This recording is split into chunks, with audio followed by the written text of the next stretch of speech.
ninkan wuxuu waayay lacag uu hooyadiisa daawo ugu gado.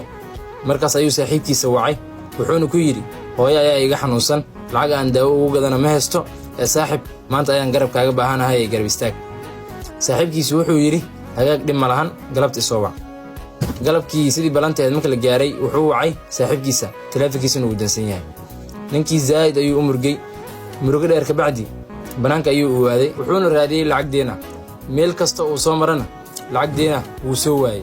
asigoo murugsan ayuu guriga ugu soo laabtay balse wuxuu arkay hooyadiisa oo si qurux badan u jifto bacd daawaana ag taallo. ninkii wuu yaabay walaajis ayuu weydiiyey abbaayo daawadan ayaa keenay. markaas ayay ku tiri saaxiibka ayaa guriga imaaday warqaddii daawada ku qorreed ayuu qaatay daawadan asaa keenay.